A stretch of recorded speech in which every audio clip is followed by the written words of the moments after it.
Hey everyone, welcome to a new video. Today we're going to go back to talking some more Koreans, and we've actually got some really juicy ones. We've got 5 kind of new builds from this patch, and then we've got some others that are a bit more kind of like counters to the meta. So just before we get into the video properly, surprise face, I don't know, put it in my videos. There's some really good ones in this video though, so like Garen and stuff is a new build that is absolutely sick. But this video is sponsored by Ironside, so they gave me this lovely new PC. A lot of people think this is a monitor when they see it in stream and stuff and videos, but it's not that.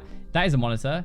This is my PC. So they sent me this PC a little while ago. It's a Nemesis Ultra. I'm going to list off a couple of specs and stuff, but it's been an absolute beast, and it's so good for like streaming and recording and everything that I do. Got i9 CPU, so an Intel Core i9 9900K. I'm probably said that wrong. 3.6 gigahertz. But one of the really big things for me though is I love playing other games like AAA games. I love running them on Ultra. We've got a GeForce RTX 2080 8GB graphics card, and this is an absolute beast when you put that all together with the CPU. Last to mention as well that is pretty important is we've got pretty good memory. So we got 32 gigabytes, 4 8GB sticks, so you can kind of see them a little bit. Triumph sticks are up there. That's it there. So yeah, thank you Ironside for sending me this beast of a computer. I really appreciate it. If you guys want to look get one for yourself, I highly recommend it. It's been really good to me so far. There'll be a link down below to check it out. But yeah, enjoy the rest of the video. Now the first pick of this video is absolutely insane right now. Garen is the most popular champion and the strongest over in Korea. It's all about this new build that we have. It's Trinity Force into Phantom Dancer.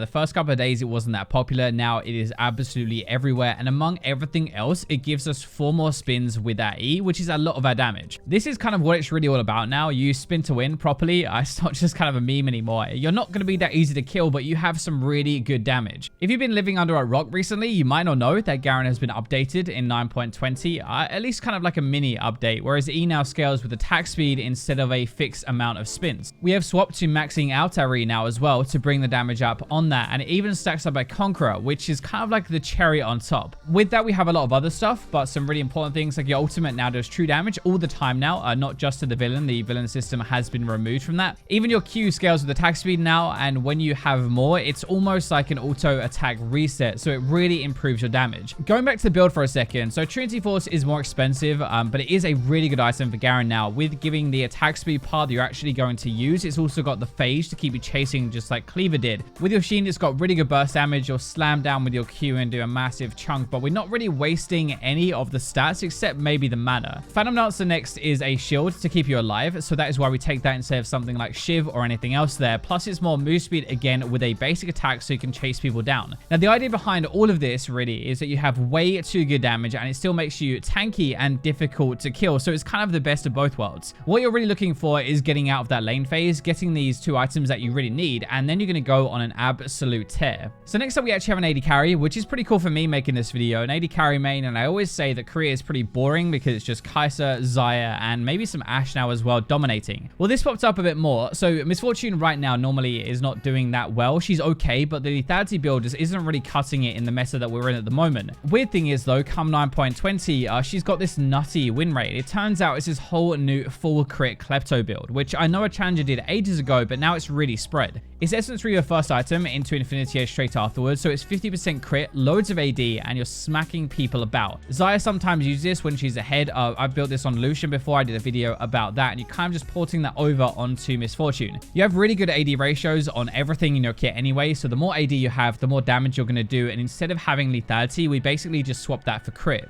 Remember as well, your ultimate can crit, your Q is going to benefit from the Infinity Edge as well, so you burst so hard, and especially while your W is active. That's kind of what you play around a little bit, a bit like Xayah actually. You have this massive attack speed window where you can nuke people down and then cut around and then go back again.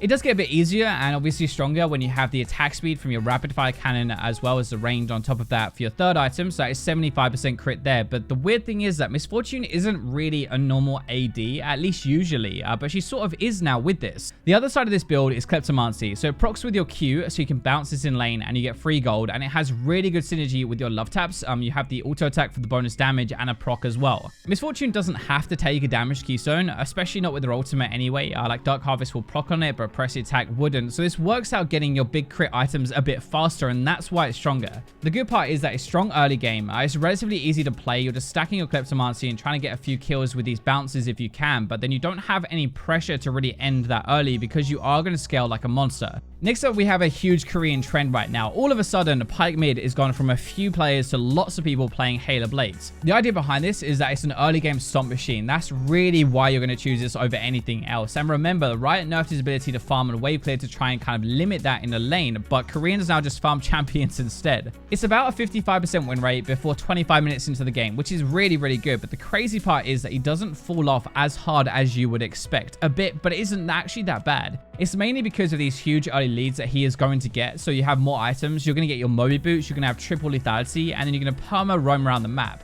Halo Blades is a new angle to this as well, and it really helps you get some quick burst off. All you need to do is get them to that threshold, right, for the execute. Halo Blades is really good for front-loaded damage because it is very quick auto attacks at the start of a fight, but it is really bad after that. In this case, for Pyke, it's actually fine, and that's really what you want because your ultimate is going to take care of that last little bit, right? So that's really lane phase. You Q someone or you use your E to dive in, or you Halo Blades autos, you ignite, and they're pretty much going to die. And I know that seems a bit extreme, but that's actually how it works. The next part is just roaming around the map. It's kind of like playing a Talon or a jungler, really. You have amazing setup for other lanes, and you can snowball out of control with your ultimate damage and the ultimate gold. That is why this is kind of working. That's the idea behind it. It's like normal Pyke, but you have more gold, and it's a very fast chaos style of game. More lethality makes pretty much everything in your kit work better, like stun duration, execute threshold, all the way to move speed on your W as well. Like all of that is going to get better, and it scales with lethality. Next up, we're going to look at kind of the pick of the patch, I guess, or like a flavor of the month pick for sure in 9.20. So Shaco Jungle has made huge waves this patch and is already in line for a nerf in 9.21.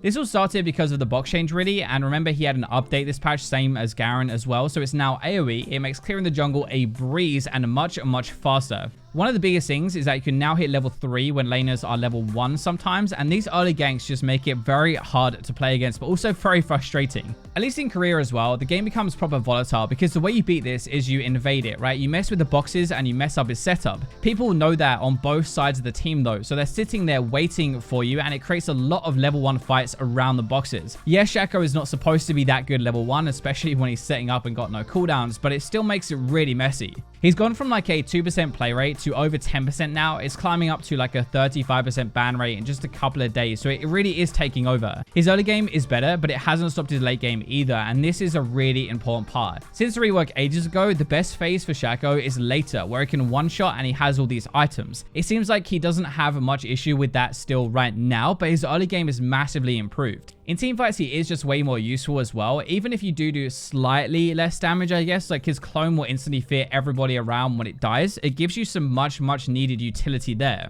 Funny enough, the actual broken side of Shaco, or Shaco, however you want to say it, is support. Jungle is good, but the support role is insane. AP Shaco was buffed. It has some stupid damage now. Boxes hit everybody around, as we said. Plus his E is now magic damage and not physical. That's part of the reason why Jungle Shaco isn't going to do quite as much because he's building AD, but AP Shaco scales really well. Some people actually played AP Shaco before, and it was actually not that bad. Like before these changes, he wasn't used a ton, but it was really hard to fight him because of the boxes. You can try to fight him, but he will put them around the lane, and as you fight, you'll trigger one of them, you'll get feared, and that will kind of turn the fight around. The amount of lane control and the amount of damage he brings is really what makes it so frustrating, but he wins most of his games mid-game. He's not really an amazing aggressive pick in the lane phase. You can set some stuff up, but you really need the enemy to walk into you rather than you chasing them down. In lane phase, that can be quite difficult, but in team fights, that's actually not too hard because he'll set up his boxes in different bushes, lay these kind of traps with his maxed out boxes, and wait for some poor git to walk into them. Most people in Korea will go Ludens with Comet since your boxes can proc both, and it is just absolutely insane amounts of damage. But you can also run Glacial if you want to, though. You can run GLP and Twin Shadows, kind of to slow people and just really irritate everyone in this game. So now we've got some that are a little bit more normal, and most of these are pretty good counters to the meta. So we just talked about Shaco, right? And one that's actually pretty good against him is Graves. He farms just as well. He scales really well as well. So you don't really ever fall too far behind, but he has a lot of damage. It's definitely a more selfish carry jungler pick. He averages the second highest gold out of any top 5 of jungle CS, but really important, top 3 for invading enemy jungle on average. Against Shaco, who doesn't necessarily have the healthiest clear or the fastest, even though it has been improved this patch, invading him is one way to shut him down. Korea don't go for bruiser though, like some of the other regions. They go full lethality, full damage, and they try to one-shot. If you hit somebody against the wall with your Q, they will literally just explode, and especially true if you take Dark Harvest, which is popping up more and more. FIFA work is definitely more common, but Dark Harvest is really the way if you want to carry, especially with the lethality build as well, because the lethality does stack into the Dark Harvest.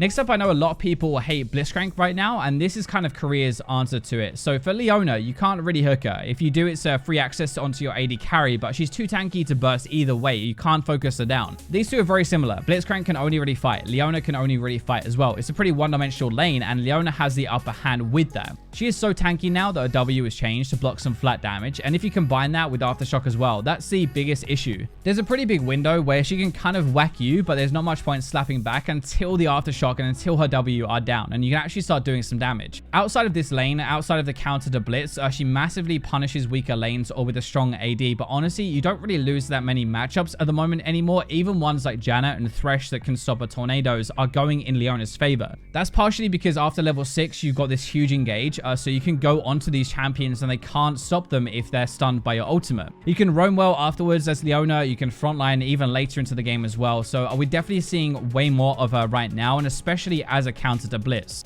This next one isn't a counter, but it's a very underrated pick at the moment, which is Neeko mid. It's especially good at higher ranks or on players who have played a fair bit of her before. It isn't 100% like this, but part of the reason she is good is mostly because she absolutely bends over her lane opponent and goes to town. If you look at her win rate pre 15 minutes, so it's really like the phase of smashing lanes super hard and kind of ending the game through that. It's close to a 75% win rate this patch above Diamond, which is insane. It dips down a bit after that. At lower ranks, it drops a ton, and at higher ranks, it stays high until about 3 to 4 items, so that is why she's better at higher ranks than lower. Lane phase is about hitting that empowered root, and it's about keeping them locked in place for ages while your Q damage ticks down. If you get a kill or you force them out, your W damage will really help you as well push and then get that sweet tower plate gold that really lets you snowball. Glacial build is massively helping with this as well. It means hitting these roots are easier with GLP, and it's setting up more kills or kind of more fights for your team. Twin Shadows is also perfect for hunting people down, but big thing with this as well, but both of them really, is that it's hard to get out of your ultimate range, which is a lot of your damage.